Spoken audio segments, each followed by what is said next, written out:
신명기 7장 1절부터 11절 말씀 같이 한 목소리로 읽겠습니다. 내 하나님 여호와께서 너를 인도하사 네가 가서 차지할 땅으로 들이시고 내 앞에서 여러 민족 헷 족속과 기르가스 족속과 아모리 족속과 가나안 족속과 브리스 족속과 히위 족속과 여부스 족속 곧 너보다 많고 힘이 센 7 족속을 쫓아내실 때에 내 하나님 여호와께서 그들을 내게 넘겨 내게 치게 하시리니 그때 너는 그들을 진멸할 것이라. 그들과 어떤 언약도 하지 말 것이요 그들을 불쌍히 여기지도 말 것이며 또 그들과 혼인하지도 말지니 내 딸을 그들의 아들에게 주지 말 것이요 그들의 딸도 내 며느리로 삼지 말 것은 그가 내 아들을 유혹하여 그가 여호와를 떠나고 다른 신들을 섬기게 함으로 여호와께서 너희에게 진노하사 갑자기 너희를 멸하실 것임이니라. 오직 너희가 그들에게 행할 것은 이러하니 그들의 제단을 헐며 주상을 깨뜨리며 아세라 목상을 찍으며 조각한 우상들을 불사를 것이니라. 너는 여호와 내 하나님의 성민이라. 내 하나님 여호와께서 지상 만민 중에서 너를 자기 기업의 백성으로 택하셨나니 여호와께서 너희를 기뻐하시고 너희를 택하심은 너희가 다른 민족보다 수요가 많기 때문이 아니니라. 너희는 오히려 모든 민족 중에 가장 적으니라. 여호와께서 다만 너희를 사랑하심으로 말미암아 또는 너희의 조상들에게 하신 맹세를 지키려 하심으로 말미암아 자기의 권능의 손으로 너희를 인도하여 내시되 너희를 그 종되었던 집에서 애굽 왕 바로의 손에서 속량하셨나니 그런즉 너는 알라. 오직 내 하나님 여호와는 하나님이시요 신실하신 하나님이시라. 그를 사랑하고 그의 계명을 지키는 자에게는 천대까지 그의 언약을 이행하시며 인애를 베푸시되 그를 미워하는 자에게는 당장에 보응하여 멸하시나니 여호와는 자기를 미워하는 자에게 지체하지 아니하시고 당장에 그에게 보응하시느니라. 그런즉 너는 오늘 내가 내게 명하는 명령과 규례와 법도를 지켜 행할지니라. 아멘. 오늘 본문의 첫 번째 말씀을 한마디로 하자면 너희 백성은 가나안 땅으로 들어가 그 땅의 7 족속들과 싸우라 라는 것입니다. 네, 이스라엘은 왜 그래야만 했을까요? 그냥 좀 그 땅에 들어가서 그곳의 원주민들과 좀 평화롭게 어울리면서 살 수 있는 것도 아니었을까요? 근데 그것이 그렇게 간단한 일은 아니었던 겁니다. 왜냐하면 하나님은 거룩하신 분이시고 이스라엘 백성은 그 거룩하신 하나님께서 선택하신 백성들이었기 때문입니다. 사람은 어떤 사람을 만나느냐에 따라서 인생이 달라지죠. 또 누구에게 속하여 있느냐에 따라서도 인생이 달라지게 됩니다. 믿음의 부모를 만난 사람은 믿음으로 살게 되지만 하나님을 알지 못하는 자연인을 부모로 만난 사람은 자연인으로 불신자로 그렇게 살아가게 됩니다. 진실한 지도자를 만난 사람은 진실하게 살아가게 되지만 거짓되어서 늘 속임수에 능한 지도자를 만난 사람은 거짓말만 하면서 살아가게 됩니다.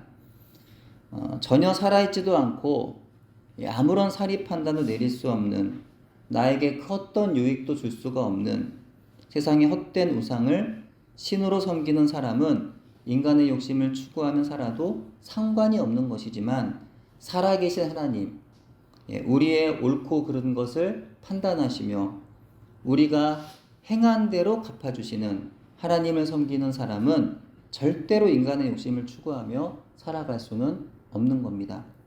그러니까 하나님의 백성은 하나님을 인정하지도 않고 하나님을 사랑하지도 않고 하나님을 존중하지도 않고 하나님을 예배하지도 않고 하나님을 때로는 조롱하고 때로는 대적하는 그런 사람들과는 함께 살아갈 수가 없는 거죠. 그래서 하나님은 그런 자들과 어울리지 말라 하시고 때로는 그들과 싸워라 라고도 말씀하시는 겁니다. 그들 족속들은 하나님께서 더 이상은 참으실 수 없을 정도로 악한 자들이었기에 그들은 하나님의 백성 이스라엘과 같이 동거할 수가 없었던 겁니다.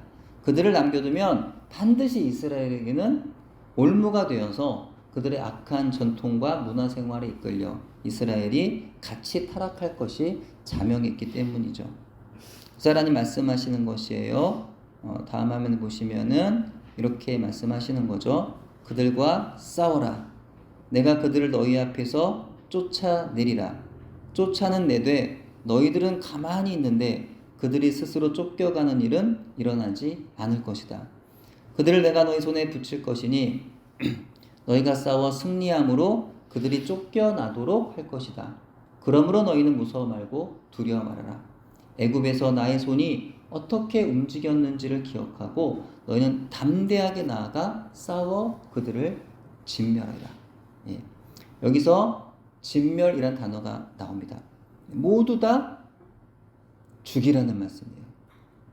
예, 이 말이 우리에게는 너무나도 충격적으로 다가올 때가 있습니다. 예. 하나님은 사랑의 하나님이시라면서 어떻게 자기 마음에 들지 않는다고 남녀노소할 것 없이 다 죽이실 수가 있다는 말인가요? 그런 하나님이라면 오늘날 아무렇게나 죄 없는 사람을 죽이는 살인자들과 무엇이 다른가요? 라고 물으면서 하나님의 사랑을 의심하거나 믿음이 흔들리는 분들이 계신 것 같아요. 하지만 하나님께서 그들을 진멸하신 이유는요, 우리가 상상할 수 없을 정도로 그들이 너무나 악했기 때문입니다. 가나안의 문화와 간섭은 끔찍할 정도로 타락하고 부패하여서 땅도 스스로 토하여 낼 정도라고 성경은 말씀하고 있어요.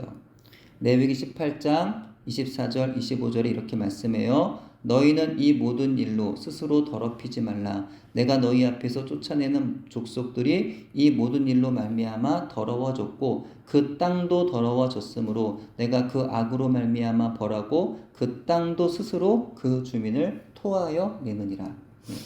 하나님께서는 가나안 땅에 죄가 가득하지 않을 때에는 그곳의 원주민들인 아모리 족속을 그대로 그 땅에 두셨습니다. 하나님 말씀의 표현대로라면 당시의 그 땅은 그들을 받아 주었던 거죠. 하지만 이스라엘 백성들이 애굽에서 400여 년을 지내는 동안 그들 가운데 죄가 가득하여졌고 너무나 더러워져서 그 땅이 그들을 토해냈다는 겁니다. 땅이 어떻게 그 주민들을 토하여 낼 수가 있었던 걸까요? 좀 의인화하는 표현이 되겠죠. 그러니까 사람이 입에서 더러운 걸 이렇게 만약에 먹게 되면 먹을 수가 없죠. 그렇죠. 그래서 그것을 삼킬 수 없고 토하여 내는 것처럼 땅도 가증하고 문란한 죄악으로 인하여 더러워진 가나안의 사람들을 더 이상 받아들일 수 없어서 뱉어냈다고 하는 의미가 되는 겁니다. 그래서 결국 이 말씀은 하나님께서 그들의 죄에 대한 심판을 내리신 것이지만 이는 그 땅 자체가 견디지를 못하고 쫓아내버릴 정도로 그들의 죄가 아주 심각했다는 표현이에요.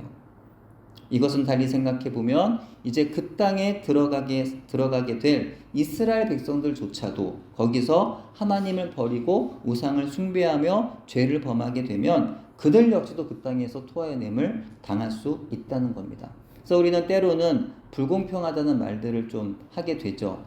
이스라엘 백성은 뭐 잘한 게 있다고 그들은 하나님께서 보호하시고 그들에겐 복을 내리시고 왜 이방 민족들은 다 그렇게 벌을 내리시냐 이렇게 생각할 수 있는 아니라는 거죠. 이스라엘 백성들도 똑같이 죄를 범하면 하나님의 심판을 받게 됩니다. 그렇죠? 여리고성 싸움을 보면 여리고성 백성들만 진멸을 당한 게 아니라 그 이스라엘 영내에서 죄를 지었던 아간과 그의 가족들도 어떻게 돼요? 진멸을 당하게 됩니다. 반대로 이스라엘 백성들이 구원을 받았던 것처럼 여리고성에서 하나님을 경외하고 하나님 말씀에 귀를 기울였던 누구예요? 라합과 그의 가정은 구원을 받았던 겁니다.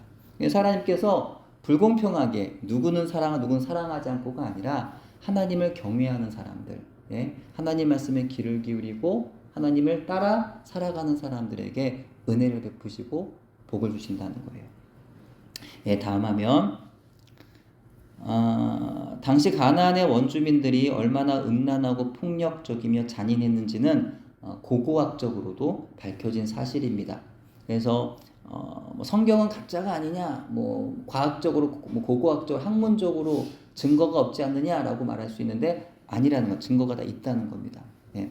1929년 시리아 북부 라스 샤무라에서 발견된 고대 가나안의 도시국가 우가리트의 전포판 문서들은 가나안의 종교가 얼마나 음란하고 잔인한지 보여주는 가장 결정적인 1차 사료가 됩니다.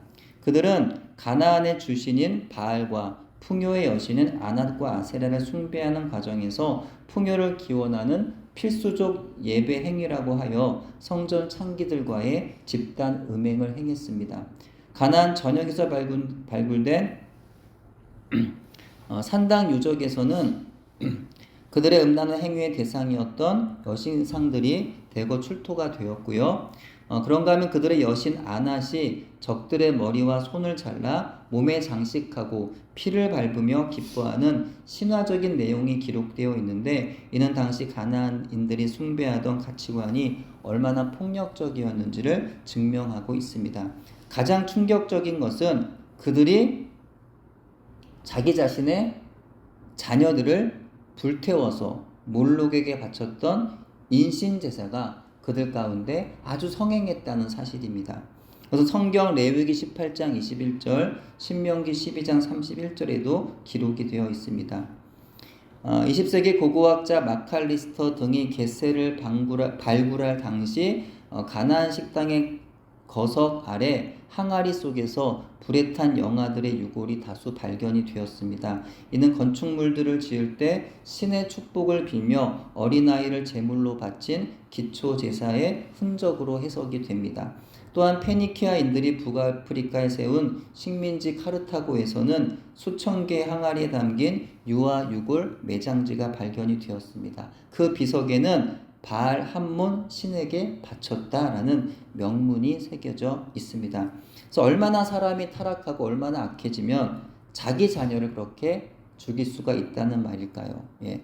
이것이 그러니까 한두 사람이 행했던 어떤 죄가 아니라 또는 사람들 사이에서 도덕적으로 금했던 것, 법적으로 것을 나쁘게 여겼던 것을 몇 사람이 행했던 죄가 아니라 그들 전반적으로 그것을 옳다고 여기며 행했다는 거예요. 얼마나 악하면 그런 일을 그렇게 범할 수가 있겠냐는 거죠. 사람의 길을 포기하고 정말 짐승마도 못한 그런 이들이 바로 당시 가나안 사람들이었다. 그러니까 어떻게 그들을 하나님께서 가만히 보고만 계실 수가 있었겠느냐라는 거예요. 또 그들은 어떻게 하나님 택하신 백성을 그들과 같이 거하게 하실 수가 있느냐는 거죠. 예. 여러분의 자녀라면 그런 사람들과 같이 있도록 만드시겠습니까? 예, 당연히 그럴 수 없겠죠. 절대 그럴 수 없는 겁니다. 예, 다음 화면. 그렇기 때문에 이에 신명기 18장 9절부터 12절 하나님께 이렇게 말씀해요. 같이 읽어볼게요. 시작. 내 하나님 여호와께서 내게 주시는 땅에 들어가거든 너는 그 민족들의 가증한 행위를 본받지 말 것이니 그의 아들이나 딸을 불 가운데로 지나게 하는 자나 점쟁이나 기륭을 말하는 자나 요술하는 자나 무당이나 진언자나 신접자나 박수나 초혼자를 너희 가운데서 용납하지 말라. 이런 일을 행하는 모든 자를 여호와께서 가증히 여기시나니 이런 가증한 일로 말미암아 내 하나님 여호와께서 그들을 내 앞에서 쫓아내시니라. 아멘. 자, 이런데도 상황이 어떤지 조금은 아시겠죠? 이런 상황이에요. 가나안의 상황이. 이런데도 하나님께서 그들을 모두 진멸했다는 사실이 마음에 여전히 불편한 분이 계실까요? 하나님 너무나 잔인하셔. 하나님 너무나 폭력적이셔. 어떻게 그러실 수가 있어? 난 그런 하나님을 믿을 수가 없어. 사랑의 하나님이 아니야. 라고 여전히 지금도 생각을 하게 되시냐는 거죠. 예. 우리는 간혹 내용을 정확히 알지도 못하면서 자기가 편한 대로 자기 지식과 자기 경험대로 판단 내리는 경우가 자주 있습니다. 잘 알아보지 않고 쉽게 환호하고 추종하거나 쉽게 실망하며 비난하는 경우가 있더라는 거죠. 이런 성향이 하나님을 향해서도 벌어지는 거예요. 성경을 잘 읽어보면 전혀 그렇지가 않은데 우리가 오해하는 경우가 상당히 많이 있더라는 겁니다. 예, 화면 한 장 더 넘겨주시고요. 따라서 오늘날 성경에서 히브리어로 헤렘이라고 하여서 하나님께서 가나안의 악한 백성들을 진멸하시고 이후 얻게 되는 모든 전리품들을 하나님께 올려드리는 것이 너무 지나치고 잔혹한 것이 아닌가 하는 의문을 많은 사람들이 품기도 하지만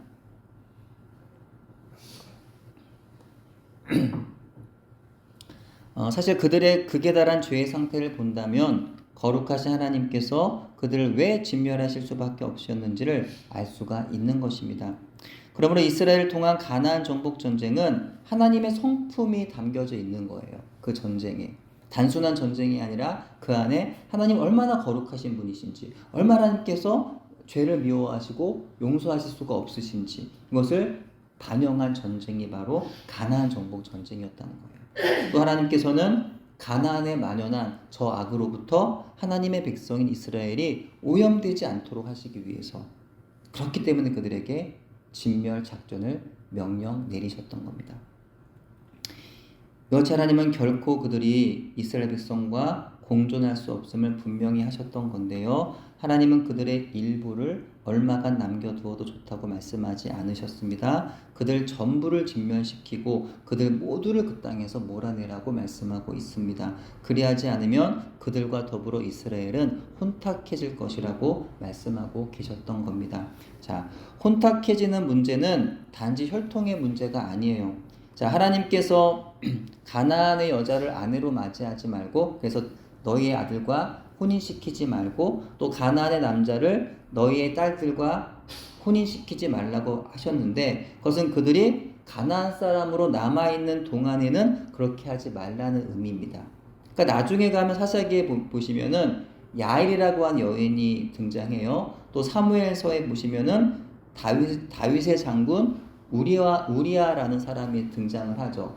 그들은 이스라엘 사람들이 원래 아니었던 거예요. 그 사람들은 원래 가나안 종족이었는데 어떻게 했어요? 그들이 하나님을 알게 되고 하나님의 백성 이스라엘 사람으로 귀화하게 되는 거죠. 그래서 그들이 이스라엘을 위하여 큰 공을 세우게 됩니다.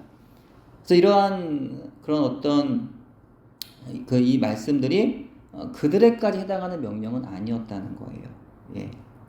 다시 말해 이방 민족과의 결혼은 혈통적으로 이방인일 때 문제가 아니라 문화와 전통에 있어서 이방인일 때 문제가 되었다는 겁니다. 이스라엘 사람으로 귀화하여서 하나님을 섬기고 이스라엘의 문화에 동화된 사람이라면 그들과는 결혼을 해도 되고 함께 거주해도 전혀 문제가 되지를 않는다는 겁니다.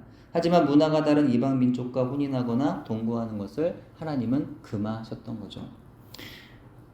당시의 문화를 대표할 수 있는 가장 중요한 대상은 다른 무엇보다도 종교입니다. 오늘날도 그러하지만 당시에는 그보다 더 강렬하게 문화의 모든 찬란한 것이 그들의 종교와 연관이 되어 있었습니다. 위대한 건축은 신전이었고 위대한 그림은 성화였습니다. 위대한 조각은 신의 형상이거나 그들의 종교와 관련된 형상이었고 위대한 음악이라면 그들의 우상 숭배 제전에 사용되었습니다. 그들은 자신들의 왕을 신이라고 불렀고 또는 신의 아들 또는 신의 충실한 종이라고도 불렀습니다. 이렇게 강한 종교적인 형태로 그들의 문화 가운데 자리 잡고 있던 그 시대 정착민이었던 가나안 사람들은 그 땅에 찬란하고 아주 매혹적인 문화를 자랑했습니다. 그런 까닭에 아브라함 때부터 요셉에 이르기까지 또 애굽의 고센을 살았던 400년 또 광야 생활에 이르기까지 유목민으로 살아왔던 이스라엘 백성들에게 있어서는 가나안 사람들의 그 풍요로운 모습에서 호기심을 느꼈을 겁니다.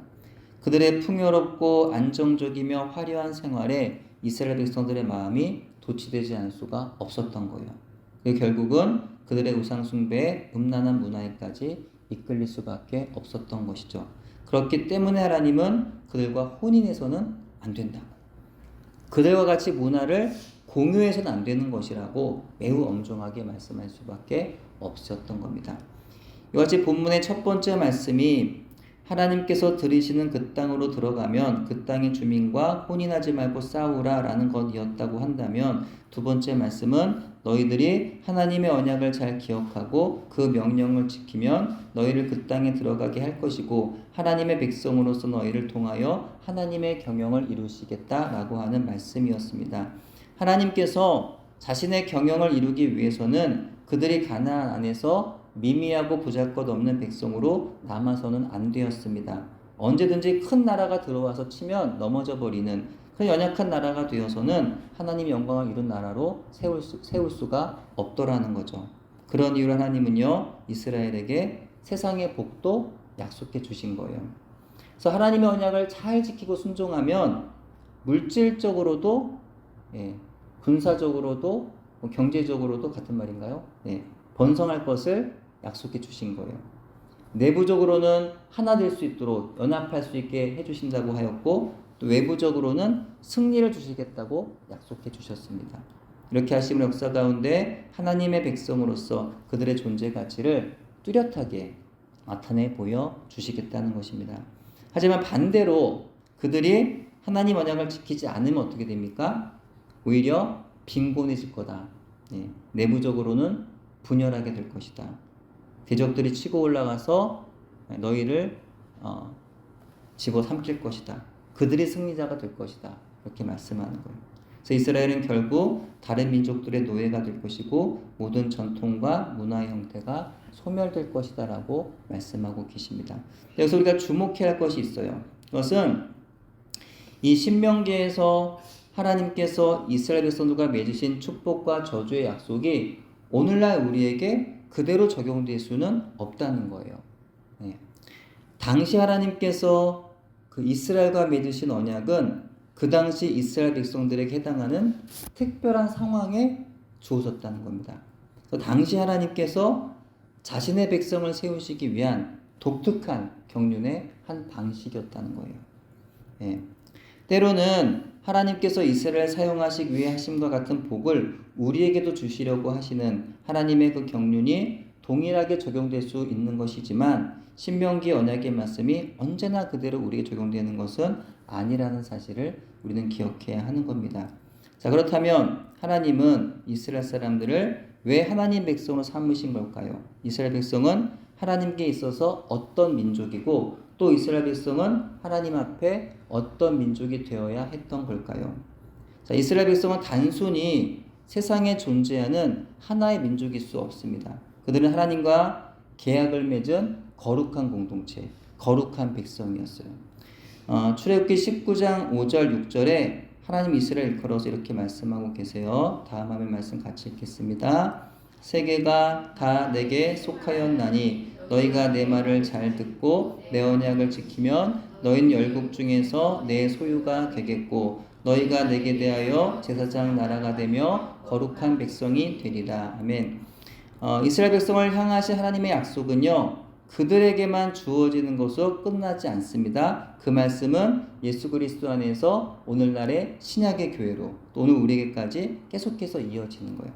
신약의 교회로서 세우심 받은 모든 자들에게 이 약속은 동일하게 주어집니다. 베드로전서 2장 9절 있습니다. 오직 너희는 택하신 족속이요 왕같은 제사장이요 거룩한 나라요 그의 소유된 백성이니. 아멘. 자, 그러므로 오늘날 그리스도의 교회로 부르심을 입은 사람들 역시 단지 세상에 존재하는 하나의 민족일 수가 없다는 거죠. 저와 여러분이 세상에 존재하는 그저 그런 수많은 사람들과 같을 수는 없다는 거예요. 교회는 하나님과 언약을 맺은 거룩한 백성이고 거룩한 공동체입니다. 이스라엘이 하나님의 영광을 세상에 드러내기 위하여 하나님께서 부르시고 택하신 백성이라고 한다면 교회 역시도 하나님의 영광을 복음으로 세상에 드러내기 위하여 하나님께서 부르시고 택하신 백성입니다. 따라서 이스라엘이 그러하듯 오늘날 교회 존재 가치 역시도 하나님의 경륜 안에서 찾을 수 있어야 한다는 겁니다. 근데 하나님 백성 이스라엘은요, 가나안에 들어가서 정착한 이후에 어떻게 했나요? 하나님께 받은 언약을 기억하고 그 명령에 잘 순종해서 아주 건실하게 이스라엘 특유의 그 영적인 독특함을 세상 가운데 잘 드러내야 했었는데 오히려 그들은 자신의 그 고유의 영적인 문화를 다 잃어버립니다. 오히려 그 이방의 문화, 네. 하나님께서 허락하신 자신들의 그 어떤 믿음의 문화는 다 버리고 이방 민족들의 우상 숭배 문화에 젖어서 살아가게 되었던 거예요. 오랜 애굽의 노예 생활과 두려운 광야를 지나서 이제 적과 꿀이 흐르며 이른 비와 늦은 비가 내리는 하나님의 은혜의 땅에서 그 은혜가 주어지자 그들은 안심합니다. 안주합니다. 하나님께서 멀리하고 몰아내라 말씀하신 이방 민족들의 문화에 관심을 갖게 되면서 오히려 그들의 문화를 좋아하고 즐기게 됩니다. 또한 더 이상 그들과 싸우려 들지 않습니다. 그들 가운데 주저앉아 버립니다. 이 정도면 충분해. 이만하면 됐어. 굳이 뭐 악착같이 살아갈 필요가 있나? 꼭 그렇게 유별나게 굴 필요는 없잖아. 이제는 좀 쉬고 즐기면서 살아도 되겠지. 예. 우리의 생각 속에 어느덧 하나님이 아닌 육신의 생각, 마귀의 생각이 틈을 타더니 우리의 생각을 잠식해 들어옵니다. 처음에는 하나님의 생각을 들을 줄 알았는데 세상의 생각이 이렇게 들어와서 하나님 생각과 섞입니다. 그러더니 이것이 하나님의 생각인지 내 생각인지 헷갈립니다. 그래서 내 생각을 하나님의 생각이라고 말하면서 그 생각대로 살게 됩니다. 예, 하나님이 하셨어요 말하는데 하나님 말씀하셨어요. 근데 아닙니다. 내가 생각하고 내 말입니다. 결국엔 하나님 생각과는 아주 멀어지게 그렇게 행동하며 살게 되는 거죠. 그래서 신학이 중요하고 올바른 신관이 중요합니다. 그러니까 성경에 대해서 올바로 알아야 되는 거죠. 많이 읽어야 되지만 그 이상으로 올바로 알아야 합니다. 예. 하나님이 어떤 분이신가 라는 것을 바르게 알아야지 어떤 상황이 있어서 하나님은 이렇게 하실 거야. 예. 이 상황이 있어서 예수님은 이렇게 말씀하실 거야. 이게 판단이 돼야 되는 겁니다. 그렇죠? 동의하시죠? 근데 성경 말씀을 잘 모르면 이게 판단이 안 되는 거예요. 헷갈리는 거예요. 하나님 이렇게 생각하실까? 아니 이렇게 생각하실까? 이게 헷갈리는 겁니다. 성경을 잘 모르기 때문에. 예. 그래서 크고 작은 문제 상황에서 무엇이 옳은지 그른지 그 분별이 가능해지려면 하나님 말씀을 잘 알아야 된다. 이런 사람은 인생의 길에서 아무리 어려운 문제를 만나도 당황하지 않습니다. 차분하고 지혜롭게 대응할 수가 있는 것이죠. 네, 화면 한 장 넘겨주세요. 하나님을 믿는 하나님의 사람들 즉 성도가 이 세상에 와서 살아야 하는 이유는 하나입니다. 마치 바울 사도의 고백처럼 하나님의 사람들은 사실 세상에 살기를 원하지 아니하고 하나님의 나라에서 살아가기를 원하는데요. 그러나 굳이 세상에 살아야 하는 이유가 있어요. 그것은 더 이상 세상에 안주하지 아니하고 세상 일에 너무 바쁘고 분주하게 살지 아니하고 세상 일에 너무 근심하지 말고 하나님께서 우리에게 분부하신 모든 것들을 세상에서 잘 감당하기 위해서인 것입니다. 하나님께서 이 세상에서 땅을 주시고 가정을 주시고 직업을 주시고 안정된 생활을 주셔서 생활하게 하신 이유는 하나님께서 주신 그것들로 만족하고 누리고 즐기게 하심이 아니라는 거죠. 그것들에 사로잡혀서 삶의 더 중요한 것들을 잃은 채로 정신없이 바쁘게만 살아가라고 주심이 아니라는 거죠. 그런데 하나님께서 그렇게 모든 좋은 것들 은혜로 주셨더니 그만 그 생활에 얽매여 버리는 겁니다. 물질이 나를 지배합니다. 네. 사람이 나를 지배합니다. 세상의 영광과 자랑이 나를 지배합니다. 예. 뭐 예를 들어 집을 주셨더니 집이 올무가 되는 거예요. 예를 들면 예. 차를 주셨더니 차를 숭배합니다. 예를 들면 예. 내가 그것을 사용해야 되는데 그게 나를 억누르고 그게 나를 지배하는 거예요. 항상 그것 때문에 걱정하고 근심하고 예. 시간에 쫓겨 항상 시간이 부족해요. 항상 많은 일들에 둘러싸여서 아주 고단하고 답답합니다. 이것도 돌아봐야 되고 저것도 돌아봐야 되고 시간을 매일마다 뺏깁니다. 아무리 뛰어다녀도 시간은 늘 부족하고 뭐 하나 제대로 되는 일은 없습니다.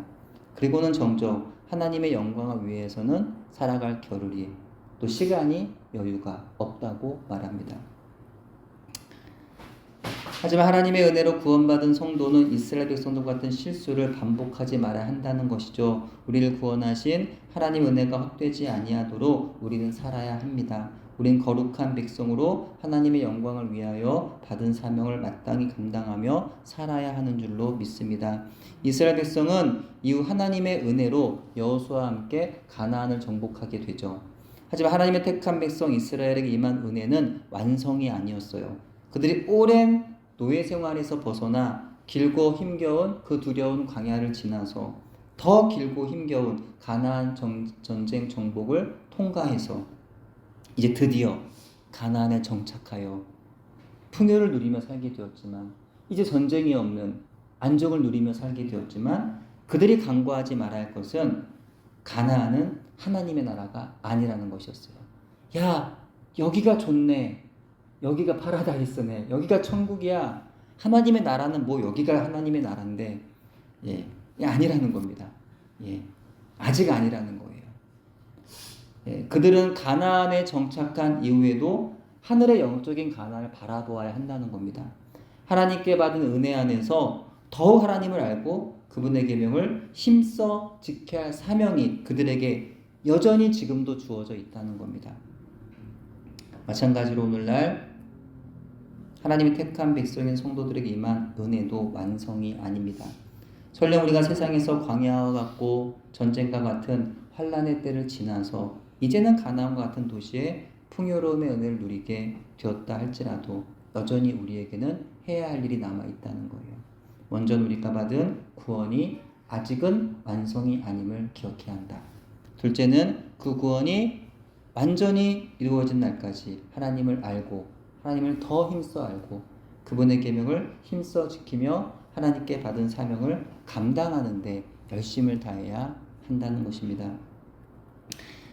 사도 바울은 빌립보서 3장 12절에서 이렇게 말씀하고 있어요. 다음 화면 같이 읽어볼까요? 시작. 내가 이미 얻었다 함도 아니요 온전히 이루었다 함도 아니라 오직 내가 그리스도 예수께 잡힌 바 된 그것을 잡으려고 달려가노라. 아멘. 또 이렇게도 말했습니다. 고린도전서 9장 27절입니다. 내가 내 몸을 쳐 복종하게 함은 내가 남에게 전파한 후에 자신이 도리어 버림을 당할까 두려워함이로다. 아멘. 아마도 바울을 바라보는 성도들은 바울이야말로 그분이야말로 구원에 이미 도달한 사람이라고 여겼을 것 같습니다.